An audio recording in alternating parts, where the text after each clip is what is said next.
Lucio woke up in a spacious room and for a long time couldn't figure out where he was.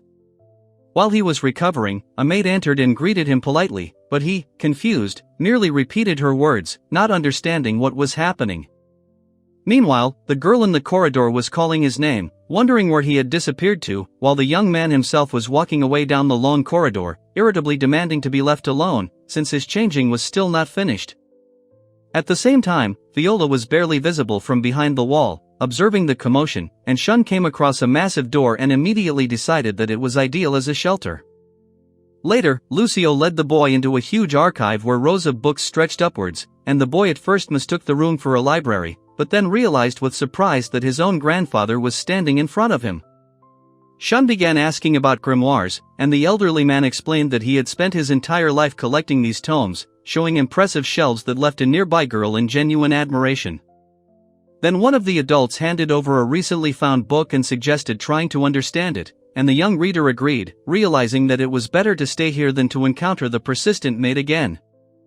After a moment, the manga owner began to doubt whether it was an ordinary book, while the older man admitted that it was too difficult and his skills were not yet sufficient, causing the young reader to noticeably tense up.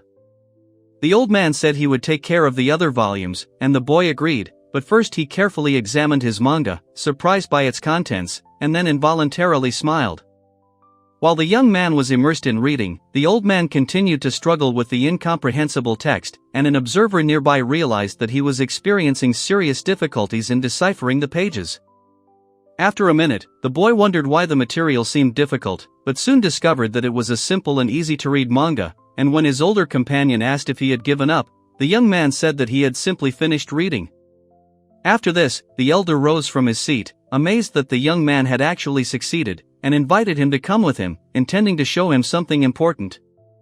At first, the young man could not understand the reason for such an invitation, but soon they found themselves in a quiet courtyard, where a tall building stood next to a fountain surrounded by slender trees. Then they noticed some trees nearby, and the elder suggested trying a fire spell. The boy hesitated, but finally decided to use the fireball he'd recently seen in the grimoire. Lucio was surprised at how easily the magic worked, and the old man asked if this was really his first experience reading a magic book, and the young man admitted that he had never encountered anything like this before. After this, he remembered how the maid had tried to catch up with him before, and the elder asked whether the young man had done anything unusual before appearing here, to which he assured that nothing had preceded his awakening. Later, already near the church, it turned out that magic awakens only after reading the grimoire, and the boy, leafing through the book, wondered if he could reproduce the spell called fire laser. A moment later he tried again, and the beam did indeed shoot forward, setting the tree on fire, and the old man who had been watching him praised the youth as his heir, while he noted with admiration that the magic had worked again. Then the young magician confidently concluded that what was happening was not a dream, and only then did he remember the recent truck accident, after which, by all indications, he should not have survived. Later, he told the old man that he had been reborn in another world, but at that moment the maid called his name, and the grandfather advised him to eat and rest a little before everyone went about their business. After some time, the young man was already showing off his breakfast, beaming with delight, and the girl next to him sheepishly admitted that she had lost track of time, and the servant noticed that he had again skipped his morning meal. Shun looked at his palms for a long time, as if trying to read a hidden history on them, and gradually came to the conclusion that since he found himself in a new body, it meant that someone else had used it before. Meanwhile, Cairo, half lying on the bed, asked how long the maid had been there, and she calmly replied that she had been standing at the door since he stared at his hands, admitting that it worried her a little, although she was not misleading anyone. After this, the young man asked if he could address the maid simply as Amanda, and she agreed without objection, again calling him young master, which he had previously found difficult to accept internally. Soon the boy asked Amanda how long she had been working in Martin's house, and she, walking next to him in the corridor, calmly explained that she had indeed been working there for many years. The girl then said that Milord and Isaac-sama had been busy with business since early morning, which made the young man think about his older brother, and then, with a slight teasing, added that it seemed like he still wasn't fully awake. At this time, another young man in a hat with feathers stopped at the arch and peered ahead, wondering who appeared before him and why his presence felt so weighty. A little later, the boy, in a good mood, demanded to be greeted whenever he was noticed, and the maid, meanwhile, greeted Isaac on his return, while the child furtively studied the figure of his older brother. The boy then greeted Isaac on his return home, and Isaac, keeping his cool, asked where he was going, while the maid stood behind, watching them silently. The young heir explained that his grandfather had recently entrusted him with the key to the archive, so he decided to take up reading, but the maid standing nearby could hardly contain her surprise, assuring him that such books were still too complex for him. Shun then insisted that he wanted to study the tome now, and eventually agreed to go to the archives with Gato, who said goodbye to Amanda while she watched them leave with concern. Already in the archive, he opened the book and guessed that the magic depicted there belonged to the ice school, and another young man impatiently asked to be allowed to check whether he really could read it. Then Shun asked if he could start reading, and, holding the book confidently, he remarked that he could handle it without any difficulty. The older man confirmed his words, but then wondered why the spell had not yet been cast, watching the young man with curiosity and slight bewilderment. After this, the elder called both young men into the garden, which surprised them quite a bit, and a minute later they were already standing next to the fountain, surrounded by neat greenery. Isaac visibly tensed up at the demand to demonstrate the spell, while the older man sternly reminded him of his violation of the archive's rules and his attempt to hide the fact.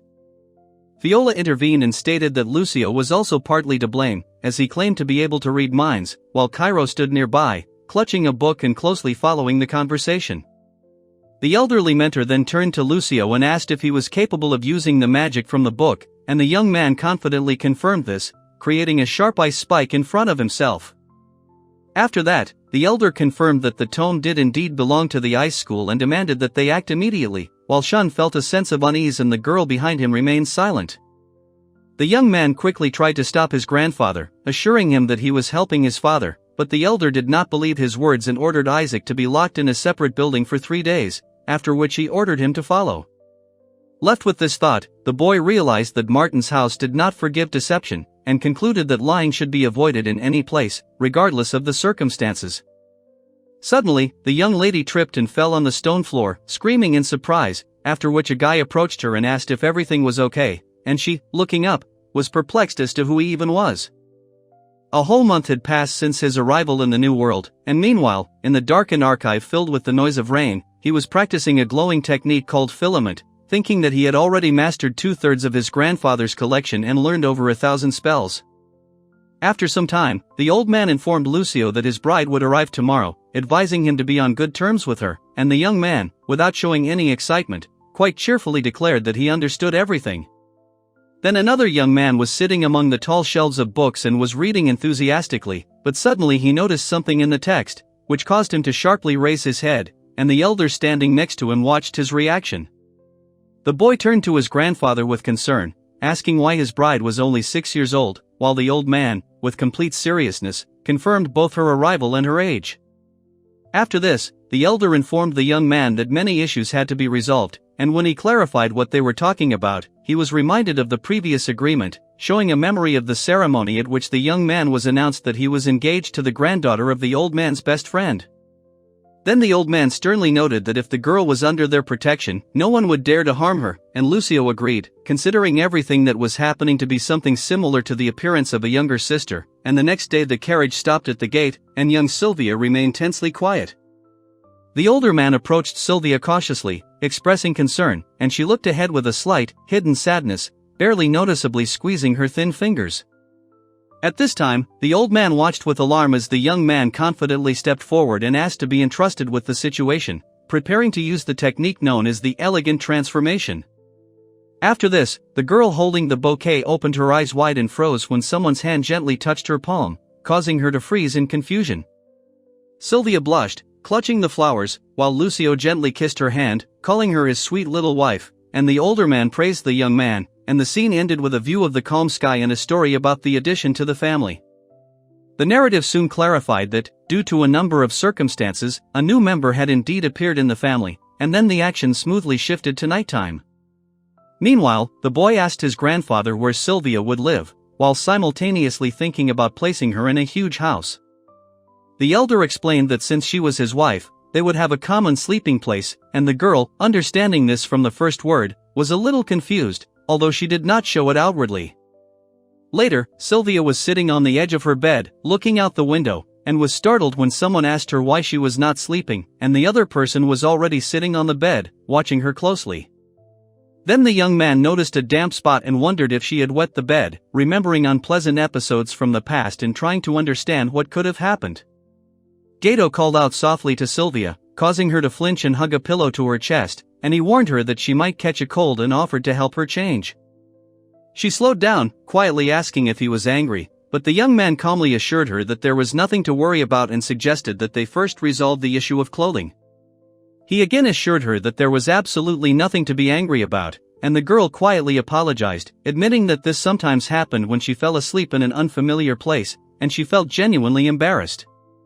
Shun gently confirmed that everything was fine and said that she could take as long as it took to get used to the house, and Sylvia, clutching a pillow in the dimly lit room, looked surprised and embarrassed, but there was a look of trust in her eyes.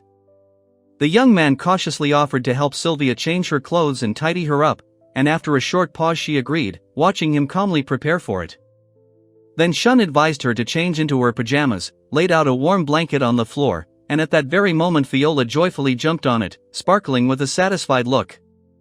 After this, one of the characters rolled the dice, confidently announced their next move, and immediately summoned a powerful fireball, as if confirming their superiority in the game.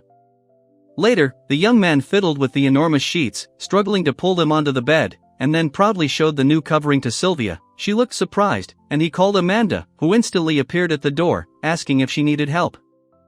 Meanwhile, Viola timidly offered to hold hands before bed, and the guy agreed, inviting her to lie down next to him. She shyly asked if he really didn't mind. In a low voice she called out to Sylvia, and in response he extended his hand, allowing her to lightly touch his palm, and then without hesitation confirmed his agreement to support her. They sat down next to each other, holding each other's palms, and then the young man remarked that the wedding could take place even tomorrow. Sylvia only looked at him thoughtfully, not hiding her surprise. Soon their union was consummated. They exchanged vows, officially becoming husband and wife, standing side by side amidst falling rose petals and flower-adorned arches. After the ceremony, Viola looked up as Shun flipped through another volume, noticing that he had almost finished reading all the grimoires, and then the two of them sat quietly on an outdoor bench. The girl then asked if he could make out the text, and the young man admitted that the inscriptions looked overly complicated, which she confirmed, assuring him that he could not read them at all. He thought that it was probably not only the elders who had difficulty working with such books, but also the children, and then he noted how hot the day was. She agreed, and he offered to bring some water, as he was thirsty. Later, the young man asked Amanda why there were so many barrels around, and she calmly explained that they held drinking water as they walked down the corridor. Then he noticed something unusual and stopped. He asked if all this work was really necessary just for the sake of water, and the maid explained that the local liquid was of disgusting quality and unusable even after boiling, so they had to get pure spring water. The young man reflected on the fact that the water here was practically poisonous, and the maid continued to tell him that the local inhabitants had long been accustomed to such conditions, and the other two listened attentively, while one asked whether it was not too burdensome for everyone. After a while, two travelers were walking along a forest path, and one of them pointed ahead excitedly, while the other responded with a surprised look. Cairo then sat down by a small stream, looking at the water, which seemed ordinary in appearance, while Rihanna watched his actions with genuine interest.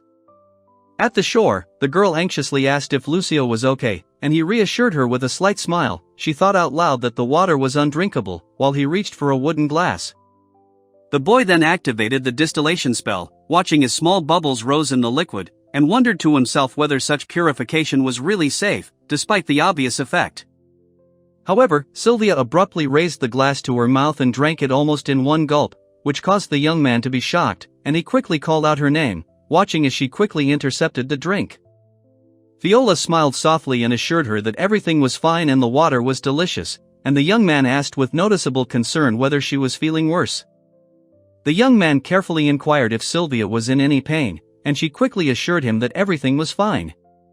He then took a few greedy sips of the drink himself, pleasantly surprised by the rich flavor as they sat together by the riverbank. Meanwhile, Rihanna wondered why there was no ice to be seen anywhere, and Shun agreed that he hadn't seen a single piece the entire time, and began to wonder if there was any way he could use the local water since he had made it here. After some thought, he realized that ice reserves were considered rare in these lands and were almost never sold, so he suggested using a spell, which caused Elmira to look slightly puzzled. The story then moved to a quiet village where a man was drawing fresh water from a well with a child standing nearby, and the story introduced this place as Isen, a settlement living under sweltering heat. The boy complained that his throat was dry from the heat, and the girl agreed that it was disgusting not to be able to drink water freely, but the man offered to quench his thirst right there, which stunned the boy. A moment later, the young man took a sip of the bubbling liquid, and the two girls watched him curiously, trying to figure out who he was. However, he suddenly weakened and sank to the ground, causing one of them to become frightened. A woman nearby asked if what was happening was the result of magic, and the young man, having come to his senses, cheerfully explained that he had simply used a cleansing spell and felt quite normal. Afterwards, one girl cautiously tried the drink, hearing assurances of its complete safety, while the other two watched from a distance, waiting for her reaction. After drinking, she admired the taste of the purified water, and at that moment the man introduced himself as Lucio Martin and said that he was traveling to all the village springs, while two children and a woman listened to his words. The man clarified that Lucio was involved in water purification, and the woman recalled that she had heard rumors about the house of Martin collecting grimoires, realizing that the stories were true. Cairo then explained that he planned to come once a week to purify the local water and hoped to receive a small reward for his work. The elderly woman was delighted, as she would no longer have to carry heavy buckets from far away. The girl was genuinely amazed that a young man his age could use magic, reminding him that grimoires were difficult to learn, and he added that he knew other spells as well, after which he created a frost stream called Celsius Zero. Two observers reacted enthusiastically to the appearance of ice. One noted that he had not seen it for many years, the second doubtfully touched the surface, checking whether it was really cold. The young man offered to sell water and ice at an affordable price, impressing the man, who felt the icy freshness and called it a rarity, while the girl admitted that cheap ice would be a real lifesaver. The young man promised to come back regularly. After this, the girl quickly ran away, as if having made an important decision, and the boy declared that he would immediately inform everyone, and the man only silently watched their impulse. After a while, the young man cheerfully announced that he already had a wife, and the girl sat shyly next to him, and the older man praised him, noting that for their age, starting their own business was an impressive step. The man laughed and added that since the young man had a family, he was obliged to earn money to support it, and two cheerful conversationalists under a tree near the building assured him that they were eagerly awaiting his new venture. Meanwhile, Cairo stood on a bench, fiddling with his tools while Rihanna watched him closely. He then explained that if you use the ice correctly and perform the right movements, you can achieve a special result. After this, someone brought a bowl of crushed ice delicacy and offered to try it, carefully pushing the dish forward. Fiola tasted the treat cautiously, noting its coldness and sweetness, and then Cairo confirmed that the taste was indeed excellent, and she took another bite with visible pleasure. Cairo noted that too much sweets could quickly lead to trouble, but Fiola cheerfully handed him the dessert anyway, calling him Lucio-sama and trying to cheer him up. Shun then happily agreed that the treat was truly excellent, allowed Fiola to feed him, and exchanged warm glances with her. He thought Amanda had already gotten all the parts for the new car, and wondered if his grandfather would have liked the treat too, and the girl responded with a light, warm, homely smile. A week had already passed since he began earning his own money, and today was a long-awaited day off. The young man was confident that the water purification project was progressing exactly as he had planned. Afterwards, he proudly explained that his current orders were bringing in a steady income, allowing him to put aside some of the profits, while his interlocutor was genuinely happy for him and supported his mood. Later, he invited Sylvia to visit the archives, and she accepted without hesitation. After a while, they were sitting next to each other among the enormous shelves, and she smiled warmly and offered him a piece of food, creating a calm and cozy atmosphere. Soon, another girl asked the name of the grimoire, to which the young man replied that it was called Raging Mist. At that moment, an angry voice rang out, calling one of them an incorrigible simpleton. Shun instantly recognized his grandfather's voice, tried to figure out what had happened, and offered to check the situation. Fiola agreed, and together they hurried out of the room. Meanwhile, the dark-haired figure noticed two figures near the building and frowned, assuming that one of them, Isaac, was being scolded again for another mistake. The older man meanwhile furiously chided the young man for recklessly spending a huge sum, reminding him that overly profitable deals almost always conceal a catch. Isaac, meanwhile, tried to justify himself by citing the advice of a certain Bruno. Shun realized he'd fallen for the most ancient of deceptions and explained to those around him that the con man had masqueraded as friendly advice. The others reacted with a mixture of surprise, irritation, and confusion. The older man demanded that all participants think about their mistakes, called them rogues, while the rest just stood silently on the sidelines, realizing that arguing now was pointless. Shun angrily asked why they were looking at him like that, and his interlocutor quietly remarked that he wasn't about to jump to any conclusions. In response, Shun only intensified his glare, indicating that the conversation was growing tense. Gato snapped at the girl, ordering her to stop looking at him reproachfully, calling her a child who didn't understand work, and rudely ordering her to remain silent, adding that a servant bought into the household should know her own boundaries. The girl shuddered and clutched the fabric of her dress. Meanwhile, Viola was quietly crying, and Shun stood motionless next to her. Gato turned to his older brother and asked if he'd ever earned any money himself, which left the other man confused. The girl sharply reminded her brother that he had never earned any money on his own and was constantly failing at everything he did, but he only irritably told her to shut up, claiming that she did not understand the real complexity of money. Then Shun calmly took out a heavy bag and showed everyone that he had managed to earn 100,000 set in just a week, which caused another young man to exclaim in shock. The younger boy anxiously asked what Shun was doing, and the taller man demonstratively showed off his earnings and provocatively asked if he was capable of earning even a fraction of that amount.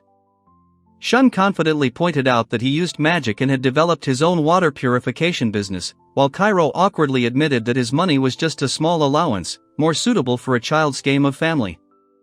Someone put their foot forward and mockingly hinted that the other person was hardly capable of earning even these amounts, and that he was also unmarried, so his life seemed like a simple game.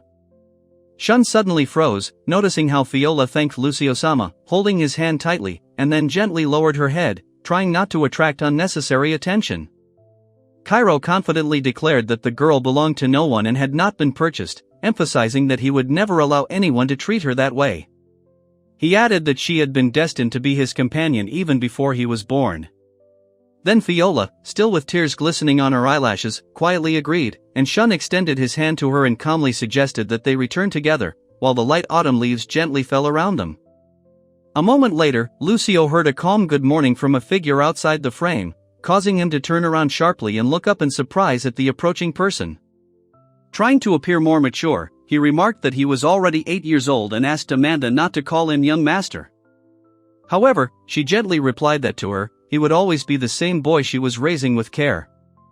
Afterwards, he reflected that 2 years had passed since his resettlement, and he was now an 8-year-old who had managed to build a small business. His income had long since grown beyond his allowance, even allowing him to plan to buy his own home. At that moment, a familiar girl quietly entered the room.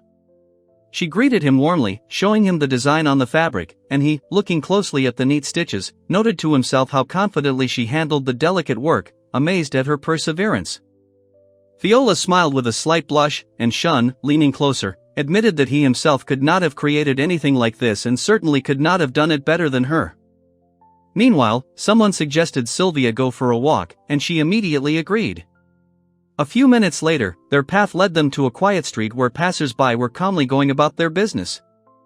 Later, Lucio and his girlfriend entered a bookshop, where an elderly clerk greeted him cheerfully and excitedly announced the arrival of new grimoires. This prompted Lucio to inquire about what books were currently available. He explained that he already had 2 volumes, but the third was brand new. A man standing nearby showed him 3 more books they had recently chosen. Shun agreed to purchase the entire lot and asked that the invoice be sent directly to the mansion. The seller respectfully thanked him for the deal with a deep bow, while Viola watched intently. Lucio calmly confirmed that he had read through the entire family collection, numbering around 10,000 volumes. The girl sincerely admired his diligence, and he recalled how his grandfather had instructed him to buy any grimoires he could get his hands on. Meanwhile, Cairo and Rihanna were walking side by side when a loud rattling sound made the girl turn around sharply. She tried to identify the source of the sound, keeping her attention wary of the road behind her. Shun then asked her what had confused her, and she admitted that she thought she recognized someone from the carriage that had just passed. They decided to approach closer and confirm their suspicions. When they reached a spacious courtyard filled with carriages, Shun confidently offered to take on the task of inspecting the entire area, while the girl, with noticeable excitement, tried to identify the right carriage among the many similar vehicles. Cairo, looking around more carefully, pointed to one of the carts as the most likely. They immediately took off and ran toward it, and he managed to make a mental note of the sign for the nearest store. At that moment, the man suggested that they were near a slave trader's shop, and the girl, holding the boy's hand tightly, admitted that the place made her uneasy. Viola tried to calm her down and assured her that he would stay by her side, which made the girl look a little calmer and even nodded with a timid smile. However, a stern man at the entrance declared that children had no business there and demanded they leave immediately. Meanwhile, two small children were descending the stairs, and a boy nearby watched the scene in amazement. Then Lucio Martin introduced himself, much to the man's surprise, who asked if he was the Martin associated with Isaac Sama. The girl behind him watched silently, listening intently to the rest of the conversation. Cairo and Rihanna were sitting quietly in the small room when the door swung open, and the man awkwardly apologized for his previous behavior. He admitted he hadn't known the boy belonged to the Martin family, then invited them to follow him. The bald shopkeeper introduced himself as Galka Baroshi and greeted Lucio Martin. The young man explained that he was looking for his wife's friend, and the shopkeeper then asked if their search was related to the purchase of a specific item. The boy approached Sylvia, inquiring about the name and appearance of the girl he was searching for. She replied that her name was Nadia-chan and that she was almost as tall as he was. The man confirmed that such a girl was indeed listed as their merchandise, causing Sylvia to become visibly alarmed. The boy, noticing her distress, touched her shoulder reassuringly. Meanwhile, Shun asked the owner for the price and declared that he would buy the girl if she was truly for sale. Galka quoted 10 million set, and the young man immediately agreed.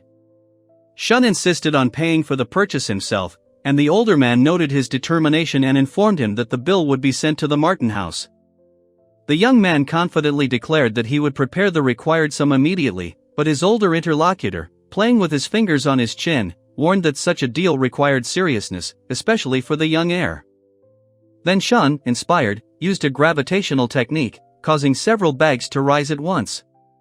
Viola watched with genuine delight, and the elderly man was amazed by the spectacle. The girl remarked that Sylvia would certainly not approve of using such tricks unnecessarily. The boy responded by explaining that he had no intention of using magic for theft, as he had taught her not for trickery, but for honest work. The older man laughed loudly, calling the young man a worthy son of the House of Martin, and then ordered that the wanted girl be brought immediately. After a while, a quiet figure appeared in the doorway. The boy and girl sitting nearby immediately recognized her and exclaimed her name with genuine shock. The fair-haired girl responded timidly and, seeing Sylvia, rushed toward her with tears of relief. They embraced tightly, their emotions evident after such a long separation. The woman accompanying the girl admitted she had been worried about Sylvia for a long time. Then the young man asked why she was in such a place, and Sylvia looked down guiltily, while the other girl explained that her father had told her to forget about her former friend. The younger girl slowly added that she didn't really know anything herself.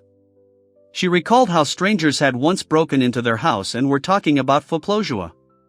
Those listening quietly shared opinions about how the situation was strangely reminiscent of Sylvia's story. Rihanna cautiously asked about the boy's identity, and the fair-haired girl explained that he was Lucio Sama, her husband, which made the dark-haired girl noticeably taken aback. Shun glanced at Viola, who was thoughtfully reminiscing about their conversations. She recalled him mentioning his fiancée, which had caused a slight surprise in the girl listening.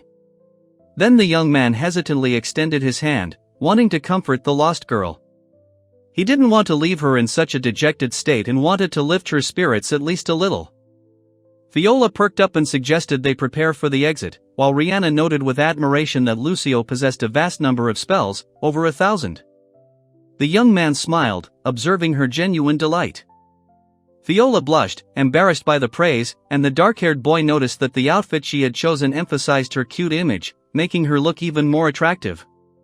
Shun paused before answering, and the girl asked what would happen to Nadia-chan now. He then suggested they clarify their next steps with their grandfather when they returned home, continuing along the quiet street. The older man asked why the young man didn't simply marry the girl, and Shun wondered if he could truly marry Nadia. The older man, recalling local traditions, noted that polygamy was acceptable here and didn't bother him at all about irritating his highborn neighbors. The mustachioed old man grinned, recalling how he himself had once married a slave. He declared that the most convenient option was to simply arrange another wedding, much to the surprise of everyone gathered at the table. The girl excitedly asked if she could truly marry the same man as Sylvia, after which she joyfully declared her intention. The young man, however, was momentarily at a loss, pondering this unexpected turn of events. He carefully asked Sylvia if she agreed, and she smiled softly, indicating she was fine with Lucio agreeing. Then the young man confirmed his decision and suggested they move on. Meanwhile, Fiola and Rihanna noted that the space was too cramped and that they should consider other housing. Shun explained that their grandfather had already hinted at the need for a separate house, as one room would not be enough for 3 people. Rihanna eagerly supported Fiola's idea, and Shun nodded in agreement. The narrative then noted that the next day would be even more eventful, as new family members would be arriving. A few hours later they reached the suburb of Beza, and the whole group gazed with admiration at the huge building, already anticipating the task for which they had come there. Carlos Jen, a realtor recommended by the girl's grandfather, apologized for the house's condition, noting that their budget was very tight.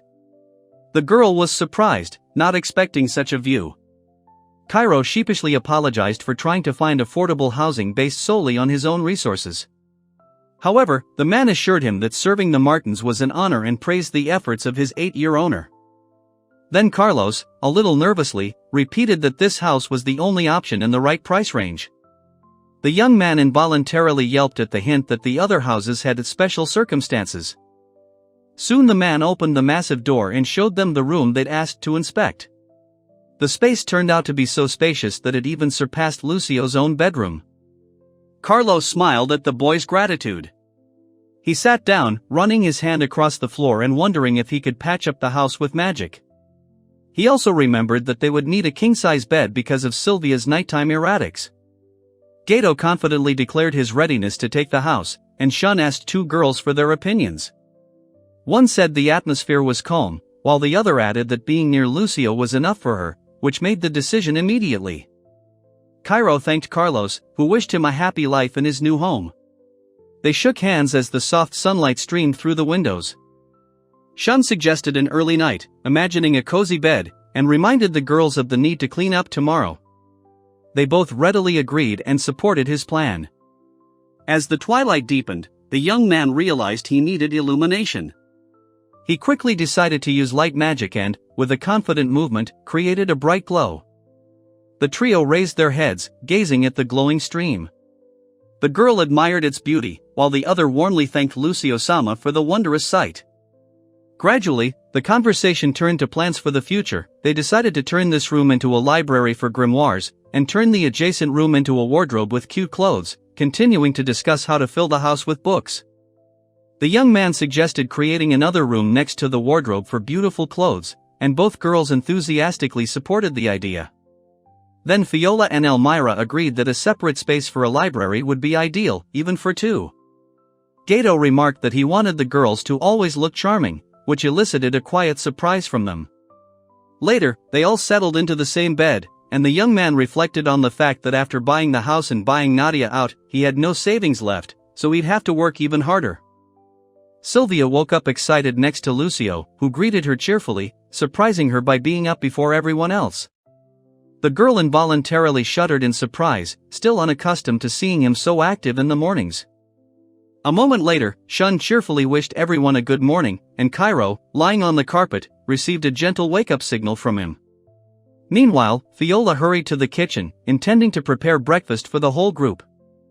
Nadia appeared disheveled and confused, causing a quiet amusement among the others. One of the boys pointed at her hair, and Rihanna, noticing it, offered to get some water to smooth it down, simultaneously asking Sylvia for a comb. Cairo pondered what else he could do besides sell water to maintain a peaceful lifestyle while Fiola carefully combed the girl's hair.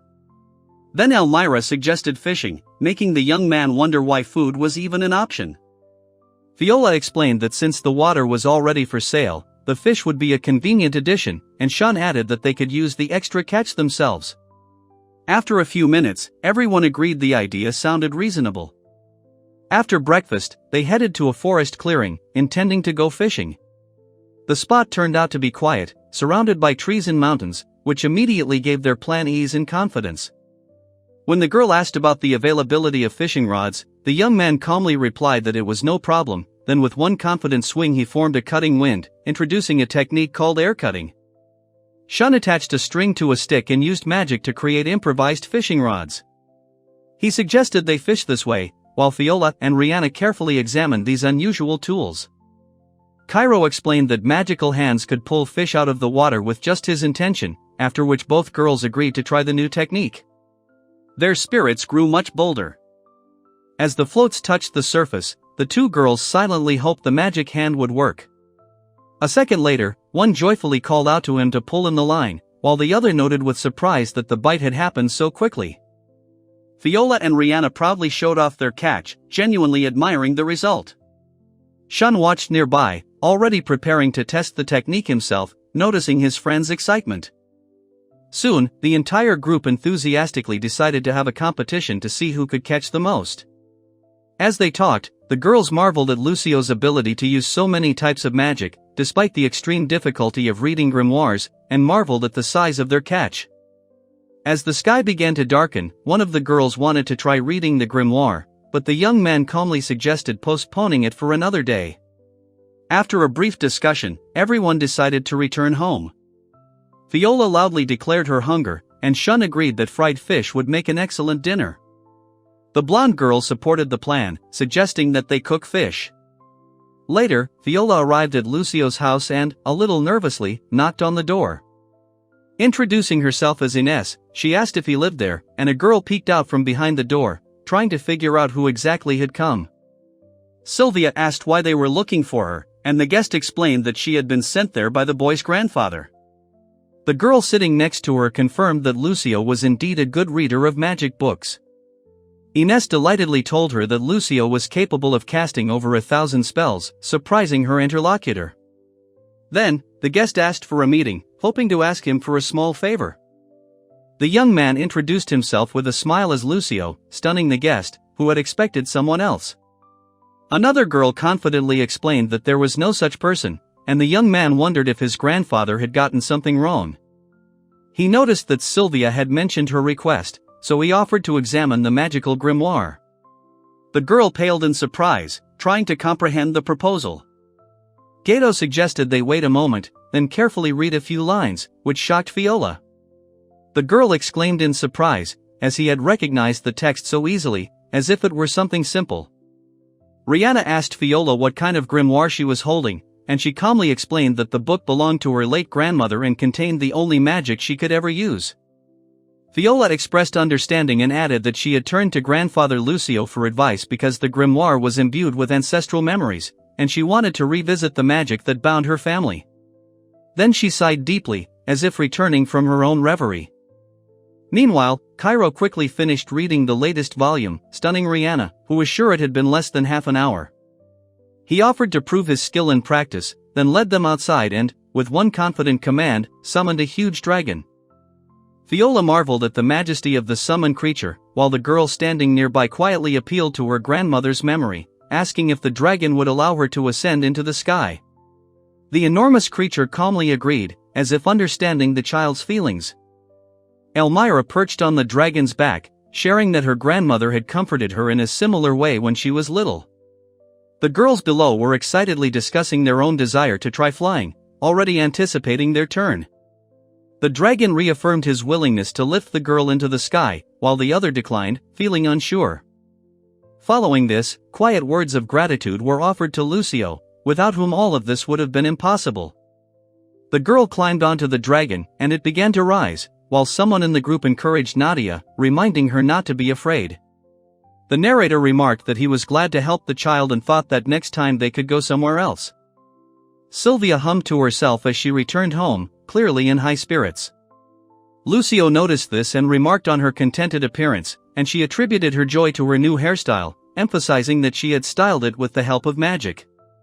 Shun noticed her dress, noting how neat and cute it looked, and the girl responded with a warm smile, standing among the flowering plants that made the atmosphere even more peaceful. They suggested picking out a suitable hair accessory to go with her outfit as they walked down the street. The young man happily agreed, mentioning that their time together brought him pleasure, and the two decided to pop into a shop. Nearby, three girls were excitedly discussing Adriano's magic, asking him to show them more, after which he confidently cast a sparkling diamond powder. Nearby, a boy was asking an older man who exactly this mage was.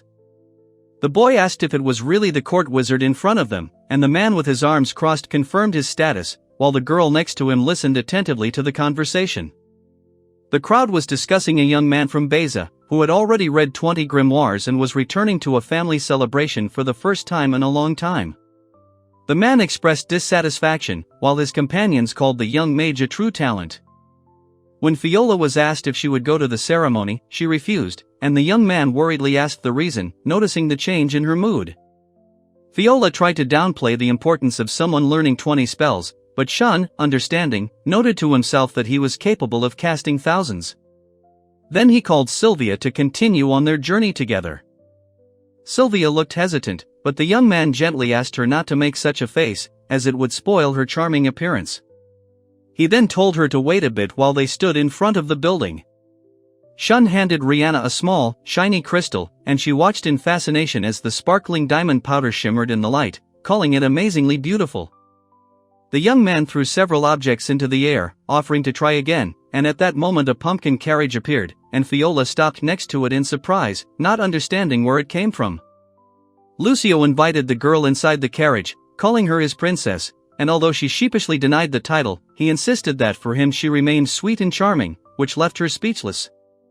Finally, Lucio said that all his magic existed for her alone, and then the girl responded with a beaming smile, confirming his words with joyful and sincere agreement. Loud bangs were heard throughout the town, and the blonde girl suggested that Lucio investigate the noise nearby, urging him to come along and find the source of the sound. Fiola frowned, trying to discern the direction of the sounds, before noticing the brightly decorated entrance ahead and realizing they had approached the circus, where a crowd was already gathering. The girl with the blonde hair admitted that she had never seen a circus performance before, and her companion with the short haircut supported her, while the young man suggested that they all go inside. The short-haired girl immediately responded approvingly. The excited girl nudged Lucio forward, suggesting that he quickly see what was happening under the huge tent, and he noted how the flow of people was thickening at the noisy entrance. As the spectators began to enter the dome, a man in a top hat greeted the crowd for their visit, while nearby sat a chained girl with dog ears, which evoked a mixture of disbelief and pity in the young man. The mustachioed man stated that animal ears were not uncommon, and the group listened to his explanation until he added that if it had been a case of ordinary ears, he would have agreed, but he believed the case was much more complicated. A man in a top hat held up a bucket of plain water, then poured its contents over the girl's head and took several large gulps from a bottle labeled "Did," piqued the audience's interest. Rihanna watched as her dog ears transformed into cat ears, causing the crowd to cheer, and the man explained that dousing her again would cause another transformation. Lucio called out to Sylvia, causing her to turn around in mild surprise, and the next scene showed a figure watching the girl sitting on the floor, angrily asking how much more work she had to do. Fiola attacked the man in the top hat, accusing him of breaking the agreement to write off her family's debt for a year of work, but he denied the existence of such an agreement, showing no hint of responsibility. Cairo flinched as someone splashed water on him, trying to figure out if they were going to continue to pick on their words as the blonde cat-like girl remarked on the brutality of it all. The girl with dog ears was quietly crying, and the young man calmed his silver-haired friend, assuring her that everything would be fine, after which he stepped behind the curtain, and both girls followed him with worried glances. The young man politely asked the man in the top hat to release the captive, but he reminded him that outsiders were not allowed in and that they had violated the rules of the circus grounds. The mustachioed man asked what they were talking about and told the young man not to interfere in adult matters, but he replied that the girl had already suffered enough and deserved freedom. Shun confidently stated that if this was truly an adult conversation, then he would take responsibility himself and buy her freedom with his own efforts. The gray-haired owner in the top hat announced that the price was 10 million set including interest, which horrified the girl, reminding her that the debt was only 1 million, but the man assured her that the interest was growing daily. The girl with dog ears tearfully admitted that no matter how hard she worked, she would never be able to pay such a sum, and lamented the injustice of the current situation. The man in the top hat brushed off the accusations, claiming that those who took money from their house were to blame, and the young man was amazed at his behavior, comparing him to a moneylender. Shun asked the man how he could break promises, reminding him that a word given to people must be kept, but he denied the fact of any agreements, forcing the young man to clarify the essence of what was happening. Gato reluctantly agreed to fulfill his obligation and told the girl that she was free to go wherever she wished, after which he turned and left, and she happily waved after them, not hiding her relief. The girl joyfully celebrated her success, while the two nearby calmly explained that the magic used forced people to keep their promises, and thanks to this, the loan was actually repaid in full. The brunette in dark headphones, slightly tearful but smiling, sincerely expressed gratitude for her rescue and seemed to be learning to breathe freedom again. The blonde girl gently reminded them that she deserved some credit, while other group members emphasized that the thanks should be directed to Sylvia, and another friend enthusiastically admired the expected kindness of the one who helped. The young man suggested that they all go to the hot springs and added that the girl should change first, since her clothes were still damp from what she had experienced. The three girlfriends were excitedly asking about the hot springs, and then the young man explained that it was a special place, after which he suggested that they return home and pack up, which evoked a joyful response from everyone.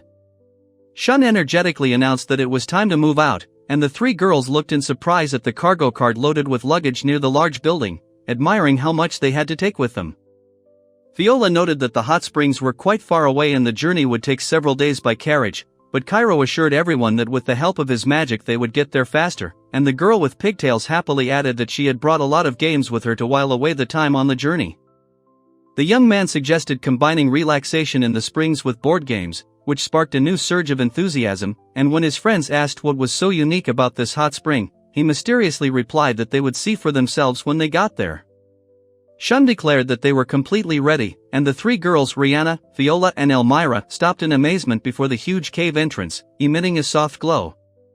Two friends wondered if it really was a hot spring, as they could smell the sea all around, and one of them touched the water, and a man standing nearby explained that this unusual spring rises right from the sea, mixing with salty vapors.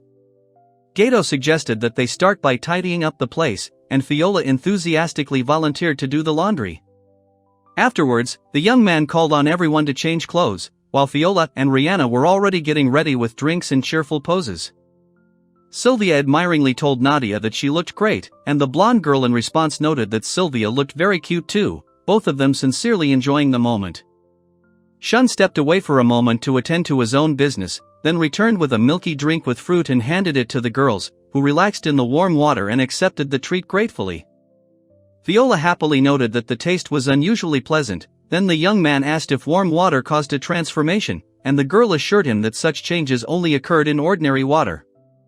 Shun carefully asked how long this had been going on, and Viola admitted she didn't know, as it had always been this way. She then excitedly suggested a swim in the sea, and the young man reminded them that they would need bathing suits. The girl with dog ears happily thanked everyone around her, and she and the blonde had a fun time by the sea, until suddenly the blonde shuddered, noticing something in the water. Viola, surprised and embarrassed, complained that her swimsuit was too small, and the young man, noticing her reaction, sympathetically asked what had happened. The girls enthusiastically discussed how wonderfully they had spent their time and expressed a desire to come again, and the young man readily agreed, suggesting that next time they go there with their whole friendly group.